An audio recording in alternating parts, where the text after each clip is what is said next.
Please pause for the moment of silence.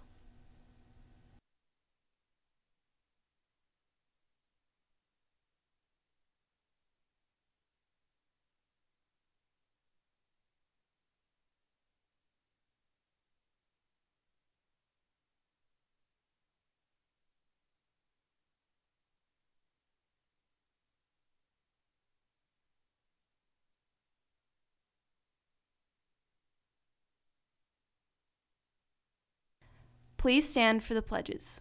I pledge allegiance to the flag of the United States of America and to the republic for which it stands, one nation, under God, indivisible, with liberty and justice for all. And now for the Texas Pledge. Honor the Texas flag. I pledge allegiance to thee, Texas, one state, under God, one and indivisible.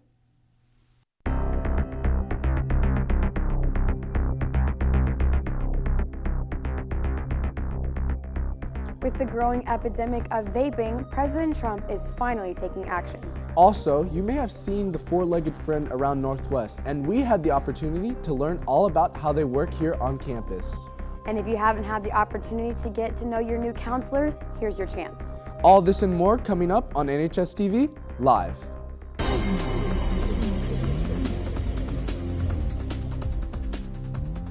Now, we all know that our district has educated us over the consequences of vaping. Now it seems the federal government is taking charge as well. President Trump recognizes the vaping epidemic across the nation. With his plan, he will hopefully order vaping flavors off the market. Teens and young adults are not backing down on the use of e-cigarettes, which is why he believes something very strong needs to be done about this problem, as more vaping-related illnesses are occurring. But people are dying with vaping, so we're looking at it very closely. And, you know, if nothing else, this is a conference that's going to let people know about it, because people are going to watch what we're saying. And parents are going to be a lot tougher with respect to their children. A lot of people think vaping is wonderful, it's great. It's really not wonderful. The FDA has been wanting to limit e-cigarette sales by getting rid of most flavors, excluding mint and menthol. Trump and the FDA hope to curb this major problem. Now, many have not had the chance to get to know all of our counselors, but we can give you the opportunity. NHSTV reporter Aurora Wright has the story. Starting this year at Northwest High School, we have seen a change in the faces of our counseling office, and I took time to get to know them. I'm over all students, 9th through 12th grade. For counseling, I'm over the junior class and the senior class to help with some of their class events. I'm the lead counselor, so I kind of facilitate everything that's going on in the counseling department, and I work more specifically with our freshman initiative and our seniors. I work with the military, looking at coordinating with them, as well as the ASVAB test. I am the National Merit Scholar Liaison, and I also work with college events. Over the NCAA clearinghouse and NAIA for athletes. I am the AVID counselor, and I am part of the Diversity and Inclusion Committee. Outside of school, these counselors have pretty busy lives. So concerts, cars, I have old domestic cars. My son is actually a freshman here, and so we spend a lot of time, he's on some fishing bass clubs, so we spend a lot of time doing things like that, and we have 3 cats and a beagle, so they keep us busy. Not only does Miss Edelman take care of kids at school, she also has 2 girls in college, and her son is an 8th grader at Pike Middle School. She also happens to train guide dogs for the blind. I have a 6-year-old. And so he takes a lot of time, and he's really fun. I have a daughter who is in college. I have one that is a junior here at Northwest. Hi, Casey. And then I have a 6-year-old at Hatfield. This has been Aurora Wright with NHSTV. These 4-legged companions are sniffing their way to our safety. Meet this furry friend that has a mission to keep our campus drug-free. Jay got the chance to meet them in studio to meet in studio with those behind this operation. Thanks, guys. I'm here with Mr. Black, Mr. McCowan, and Coda especially to tell us a little bit about the new regulations and specifically the process of drug dogs. So what kind of training do both you and your dog have to go through? We train the dogs as we're working because all it is a game. If you guys have ever played the game when you were a kid of hide and go seek, That is literally what our job is. So what we do is training. We're going to place stuff for the dog that we train them how to find with their nose. Once they find it, they sit down and they won't leave it. And so what they're doing is waiting to get rewarded. And their whole reward and their whole goal is to play with a toy. So what's a normal day for you while you're doing your job? So we load up the dogs in the morning on the trailer, and we haul to one of the schools for the district. We're going to go, and the whole goal is taking the dogs around and getting them close. We want to be visible. We want all the students here to know that we're here. They're not good to come up and just pet and say hi to. We don't want you, I mean, they've got a mission. They've got a job. They're here to work.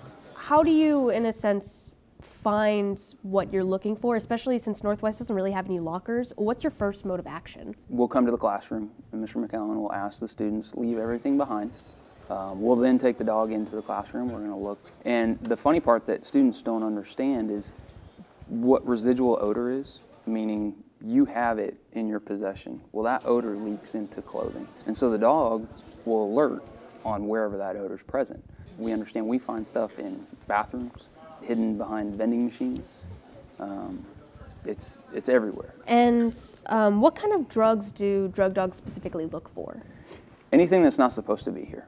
We train our dogs on illegal narcotics, substances that the district deems not worthy, things that you can be sent to DAP for. How specifically effective would you say drug dogs are in high school? The main thing is that as a campus and as a district, we are a drug-free, gun-free, vape-free school zone, and we want to remain that way. And so with the help of Mr. Black and his team, we go through, we do our searches, so he is really, really effective. It's really important that students do know, because he is here a lot more frequently this school year. If we do the search and just still find vape pods, jewel pods, empty or full, anything like that, that's still considered illegal. Is there anything you guys want to add maybe that we haven't talked about? Or I think the most important thing to get across here is that we're here not to send people to jail or get people in trouble.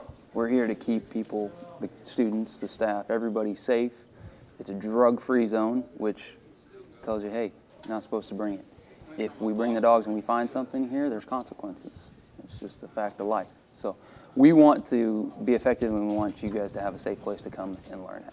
That's our main goal. Well, thank you guys so much for coming in and, telling us about specifically, the process of it all. And I think this is going to make for a very safe and very great year. So thank you guys, and thank you. Back to you, anchors. Thanks, Jay. Now, if you've walked past the basketball courts in the morning, you may have seen a new face training our Lady Texans. NHSTV reporter Shelby Rapert has the story. From the halls of Bridgeport to our very own school, a new energy flows through the court. The unique energy of Coach Dallas Taylor, the new addition to our athletic department for girls basketball. Coach Taylor joins the Texan family after spending 13 years in Bridgeport coaching over half of the girls' teams.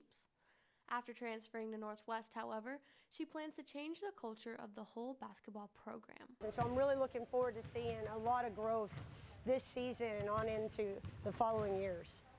Her goal for the team this year is to work on fundamentals and grow closer as both teammates and friends. I'm really looking forward to getting close to all the girls in the basketball. I mean, we're really close and we're a tight family and we do anything to help each other. In her free time, this devoted coach works diligently to mold her young athletes into strong, mature women. My favorite part of being a coach is just watching that development and seeing our kids become amazing people. Coach uses her faith to guide her and her family, whom she loves dearly. Actions speak more than words, though. Saying she has impacted the lives of many is one thing, but our very own Lady Texans have already created a bond with Coach Taylor that is unbreakable. I love you, Coach Taylor. Thank you, Coach Taylor. Thank you, Coach Taylor. We love you, Coach Taylor! For NHSTV, this is Shelby Rapert. Thanks for watching, Texans. This has been NHSTV Live.